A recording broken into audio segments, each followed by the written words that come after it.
사랑하는 1청년부 여러분 안녕하세요. 10월 15일 아침을 깨우는 라디오에 오신 여러분들을 진심으로 환영합니다. 이번 주는 지난 2주와는 달리 쉬는 날이 없어서 그런지 유독 길게 느껴지는 것 같아요. 그래도 이번 주부터는 사회적 거리두기가 1단계로 완화되었죠. 조금씩 일상이 회복되는 것 같아서 우리가 다시 모일 날이 더 기대되는 것 같습니다. 오늘 목요일 새로운 하루를 시작하는데 주님의 말씀을 묵상하며 하나님을 알아가는 우리 모두 되기를 축복합니다. 그럼 제가 대표 기도함으로 10월 15일 아침을 깨우는 라디오를 시작하겠습니다. 사랑의 하나님, 오늘도 새로운 하루를 허락하셔서 말씀의 자리로 불러주시니 감사합니다. 주님과 교제하는 이 시간을 사모하게 하시고 각자가 하나님의 말씀을 묵상할 때 하나님을 아는 기쁨이 넘치게 하시고 오늘 우리에게 주시는 말씀으로 하루를 살아가게 하옵소서. 예수님의 이름으로 기도드립니다. 아멘. 오늘 말씀은 신명기 21장 10절부터 17절입니다. 편견과 차별을 넘어 한 인격체로 라는 제목인데요. 제가 본문을 읽어드릴게요. 내가 나가서 적군과 싸울 때에 내 하나님 여호와께서 그들을 내 손에 넘기심으로 내가 그들을 사로잡은 후에 내가 만일 그 포로 중에 아리따운 여자를 보고 그에게 연연하여 아내를 삼고자 하거든 그를 내 집으로 데려갈 것이요 그는 그 머리를 밀고 손톱을 베고 또 포로의 의복을 벗고 내 집에 살며 그 부모를 위하여 한 달 동안 애곡한 후에 내가 그에게로 들어가서 그의 남편이 되고 그는 내 아내가 될 것이요 그 후에 내가 그를 기뻐하지 아니하거든 그의 마음대로 가게 하고 결코 돈을 받고 팔지 말지라. 네가 그를 욕보였은즉 종으로 여기지 말지니라. 어떤 사람이 두 아내를 두었는데 하나는 사랑을 받고 하나는 미움을 받다가 그 사랑을 받는 자와 미움을 받는 자가 둘 다 아들을 낳았다 하자.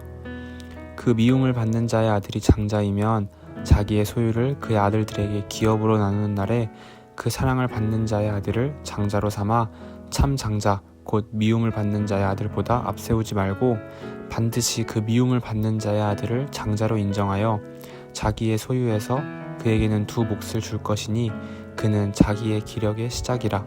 장자의 권리가 그에게 있음이니라. 아멘. 지금부터 각자 말씀을 묵상하는 시간을 갖도록 할게요.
오늘 본문은 이스라엘 당시에 포로로 잡힌 여인들과 장자 상속권에 대한 규정에 대해 말씀하고 있어요. 전쟁이 많이 일어났었던 과거에는 포로를 노예처럼 대하는 경우가 많이 있었죠. 노예는 인격체로 대접받기보다는 돈으로 사고 팔리는 물건처럼 여겨졌습니다. 그러한 시대적인 상황 속에서 오늘 본문 14절에서는 포로로 잡힌 여인들을 결코 돈을 받고 팔지 말라고 당부하며 그들을 종으로 여기지 말라고 말씀합니다. 그리고 이어서는 두 아내로부터 낳은 아들들의 장자권에 대해 말씀하는데요. 말씀 속 상황은 안타깝게도 한 아내가 더 사랑을 받고 있어요. 게다가 미움을 받는 아내의 아들이 형인 경우죠. 간혹가다 드라마에서 혹은 영화에서 이러한 경우를 본 것 같은데요. 상상해보건대 아마 많은 갈등이 일어났을 것 같습니다.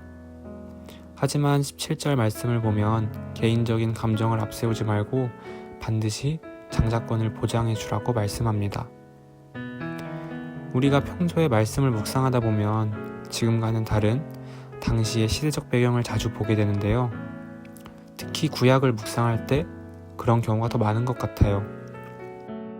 때로는 이해가 안 되기도 하고 2020년을 살아가는 우리에게 동일하게 적용이 되는 말씀일까 생각할 때도 있는 것 같습니다. 오늘 본문의 내용도 마찬가지인 것 같아요. 포로로 잡힌 여인을 아내로 삼는 일이나 두 아내를 동시에 두는 일들이 우리가 쉽게 공감할 수 있는 일은 아니죠. 오히려 심한 경우에는 하나님에 대한 의구심을 가질 수도 있을 것 같아요. 하지만 우리가 말씀을 통해 바라봐야 하는 것은 당시의 시대가 어떠했는지가 아니라 하나님은 그 시대 속에서 어떤 분이신가에 대한 것이에요. 당시 사회는 포로로 잡힌 사람들을 인간적으로 대하지 않았을 거예요. 어머니가 서로 다른 형제들 간의 다툼과 갈등도 더욱 많았을 거예요. 하지만 분명한 것은 오늘 우리가 함께 묵상한 말씀은 당시 세상의 목소리와는 다른 하나님의 사랑을 전하고 있다는 것이에요. 포로로 잡힌 여인들을 인격체로 대하는 것, 사람들의 미움을 받는 마다들의 장자권을 인정해주는 것은 어쩌면 지극히 단편적인 예시일지 모르겠지만 하나님의 백성을 보호하시는 하나님의 사랑임은 분명합니다.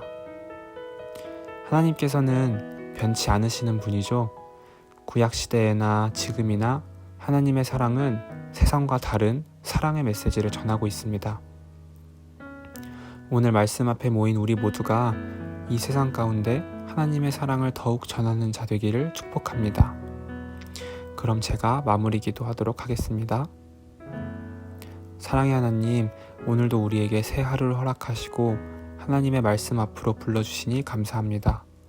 하나님, 오늘 말씀을 통해 하나님을 더욱 바라보게 됩니다. 시대는 변하고 사람들의 생각 또한 바뀌지만 하나님의 사랑은 언제나 신실하심을 고백합니다. 우리가 살아가는 세상 속에서 하나님의 사랑을 흘려보내는 자들 될 수 있도록 인도하여 주시옵소서. 코로나 속에서도 일상을 묵묵히 살아가는 가운데 있습니다. 시험을 준비 중인 사람에게는 지혜를 더하시고 우리의 삶을 책임지시는 하나님을 더욱 의지하는 평안을 더하여 주시옵소서. 오늘 하루도 우리와 함께 하실 예수님의 이름으로 기도드립니다. 아멘. 사랑하는 1청년부, 오늘도 함께 큐티할 수 있어서 정말로 감사합니다. 이제는 겨울 날씨라고 해도 될 정도로 너무나도 추운데요. 저는 오늘 후리스를 입었답니다. 대부분의 대학생들이 중간고사 기간일 텐데 이럴 때 건강 더욱 조심해야 하는 거 잊지 말고 따뜻하게 입고 다녀요. 오늘의 마지막 찬양은 말씀을 묵상하며 떠오른 찬양입니다. 하나님의 사랑을 세상에 전하는 사람이 되고자 결단하였는데 이 찬양이 가장 먼저 생각나더라고요. 우리에게 먼저 베풀어 주신 하나님의 사랑을 다른 이들에게 흘려보내는 우리 모두 되길 기도할게요. 그럼 내일 이 시간에 또 만나요. 모두들 오늘 하루도 화이팅! 사랑을 구하는 사람, 눈물을 아끼지 않고 기쁨을 함께 나누는 사람, 용서를 구하는 사람, 완전한 사랑으로 함께하는 행복을 얻은 사람, 사랑을 구하는 사람, 눈물을 아끼지 않고 기쁨을 함께 나누는 사람, 용서를 구하는 사람, 완전한 사랑으로 함께하는 행복을 얻은 사람,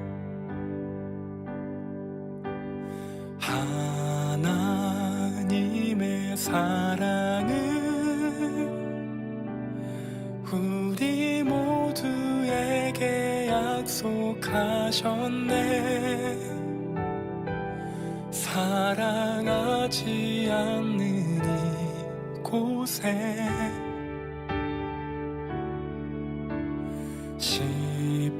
십자가의 사랑을 우리 모두에게 흘려주셨네. 사랑 없는 이곳에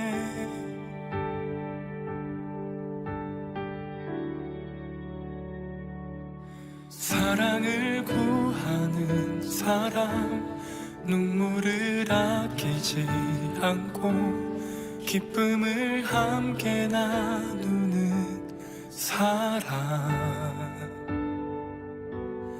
용서를 구하는 사람, 완전한 사랑으로 함께하는 행복을 얻은 사람, 하나님의 사랑을 우리 모두에게 약속하셨네. 사랑하지 않는 이곳에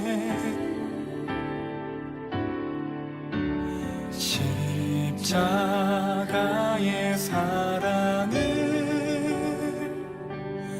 우리 모두에게 흘려주셨네.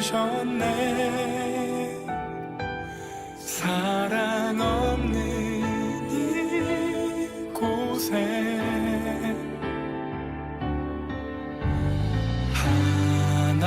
하나님의 사랑을 우리 모두에게 약속하셨네. 사랑하지 않는 이곳에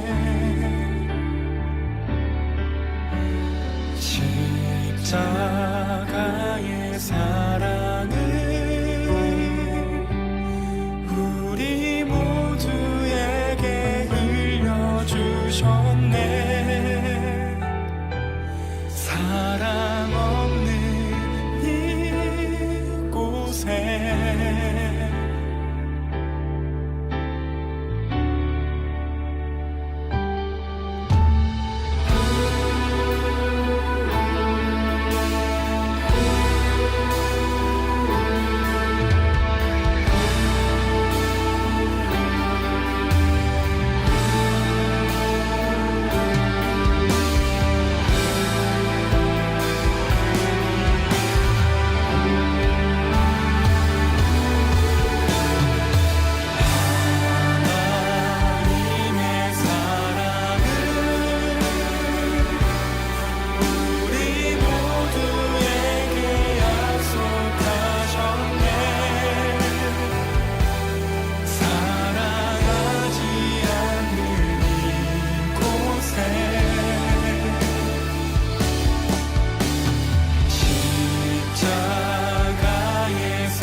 사랑을 구하는 사람, 눈물을 아끼지 않고 기쁨을 함께 나누는 사람,